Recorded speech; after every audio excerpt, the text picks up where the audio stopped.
Unbound is getting an update? Yes, 1 week late. 1 week delayed. Finally, Need for Speed Unbound is getting an update, and it actually seems like a pretty big one. In fact, honestly, if I was truly honest, I think if this game was any bigger, if they had more budget, it would actually be like amazing update. Because all they're really missing is cars, I guess. How do I think that's great? Well, it means they're actually gonna have substance in this update, and that does actually seem to be what's going on. This seems to be drift and drag, and a lot going on in this update. But on top of that, they do have cars. They have gotten cars. It's just 2 brand new licenses, and then the rest being edition versions of cars, and that's what we're going to be looking at today. We're going to be breaking down everything coming out in this brand new Need for Speed update, coming out tomorrow. And here it is, Volume 7. Now, before we go on to anything else, we have, if I go back here, an image. It's the smallest bit of info we can get because nothing else has been revealed. But it's the best we got, but this is the brand new Need for Speed Unbound update. As you can see, we have the Mustang Darkhorse, not unlike the Lego set. We've got the BMW M3 Touring, so we've got a wagon after wagon. And then we've got a Nissan Skyline and a Mitsubishi Eclipse, both from Need for Speed. These two, to me, okay, this one I can tell is the Mustang because of what we're about to read. This one is presumably the Drift BMW? I guess we'll see. So, here we are. The Volume 7 update with the Team Kaizen at Criterion Games being 30 people. 30 people have put this together. So I don't mind that they had to delay it. Added the drag mode in PvP and free roam. It's a personal favorite of ours, especially mine, John. 4 players on the start grid. Engines rev, tires smoking. Oh, that sounds straight out of Fast and Furious. Eyes interlocking. Did someone say something about family? Yeah. There we go. Okay, there's the reference. We go back to the ways of Underground with things like the lane switching and manual gear shifting at just the right spot. Now, I didn't play that game, so it's going to be new to me. But I will be live streaming playing this, so you guys can tell me what I missed and what I am not getting. The tire warm-up sequence to gain your burst NOS. You will see we have blended the old and the new too. I'm hopefully from this image, I'm hoping it means they have parachutes, because I've missed parachutes, man, especially since the Crew 1. We've got the quarter mile, we've got the half mile, we got some variations of the modes, we are super pumped to be able to bring this mode back into Need for Speed. So cool, and the fact you can do it in free roam, that's so sick. And also being able to be done in free roam. We heard you on the drift, and this is something we've had been cooking for a bit. When playing in a Drift Pro event, or when out and about in free roam, if you have Drift Pro tires equipped, you will now see you get a much more natural and analog drift occurring. Lovely. Deeper angles, longer drifts. Yeah, so at the moment it was more Need for Speed turning drifting rather than proper drifting.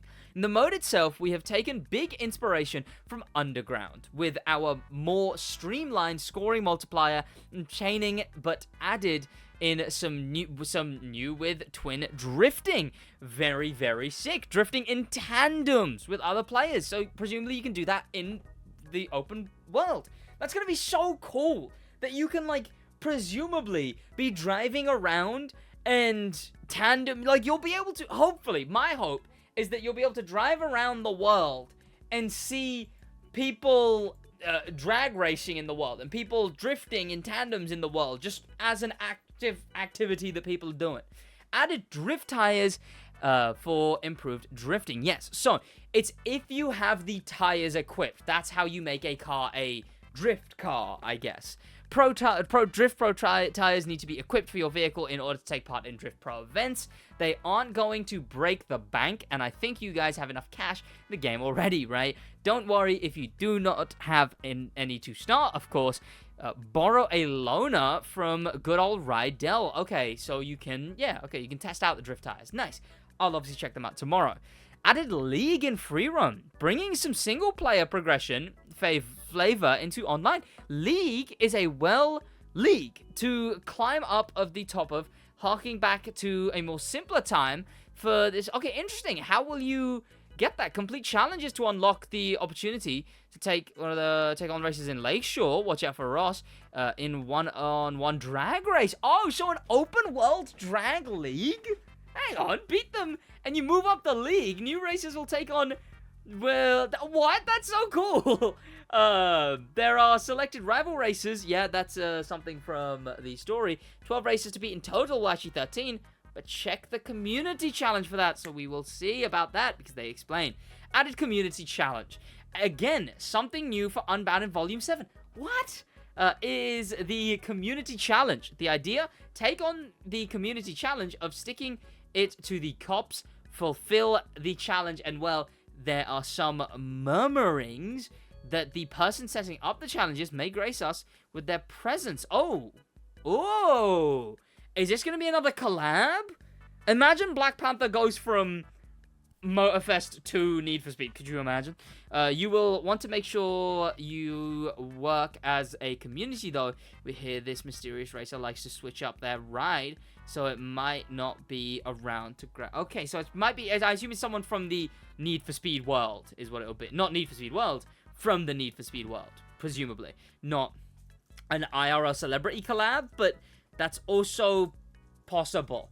New volume means, of course, new races, new legend playlist, and now including Drift and Drag. Yes, 37 additional playlists, 20 Drift Pro routes, 10 mixed, 10 remixed, 37 drag routes, lovely, 10 brand new routes for the NFS League playlist.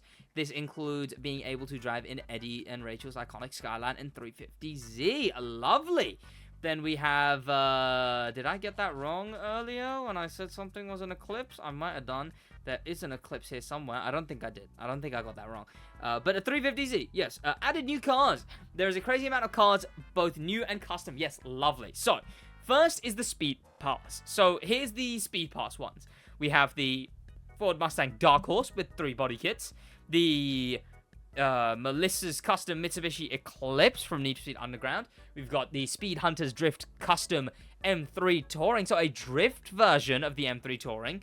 Then we have the Speed Hunters Drag version of the Darkhorse, and then finally in the Premium Speed Pass, the Need for Speed Underground series inspired Drift Mustang. Okay, so we got a Drag Mustang and a Drift Mustang, and a Drag BMW. Okay, so we got the BMW M3, we got the Ford, and then 2 versions, Drift and Drag for both. See, again, if this is a great update. If they just had the budget for more than 30 members of staff, and then, like, you know, say they added, like, 5 cars, all with Drift and Drag. Like, even 5 minimum, right? Lovely. 4 Lakeshore Racer vehicles, check back. Okay, yeah, 4 Lakeshore Racer vehicles. So I assume that means the vehicles of the people who are in-game? Like, ones that we haven't been able to get ourselves yet? Like, in-game people. Yeah. Community Challenge Custom. That we will figure out about, I guess. Then, available for free, by the way, is the base model of the M3 Touring and the drag model of the M3 Touring. So, interestingly, all drift vehicles, so you'll obviously still be able to put on the drift tires, but all built for drift vehicles are in the Premium Speed Pass, but obviously those aren't time-locked anymore. You can pay for those in a pack separately. So the Speed Pass, I'm not going to really read all of this. This is just a bunch of stuff they added. We'll see that in the live build. Quality of life, very nice. Player is facing the wrong way and speed is under 30. What is this for? Added manual reset on track. Very nice. Okay, yeah, good. Speed is under 30 miles an hour, which, in the following situations, it'll reset you. Nice.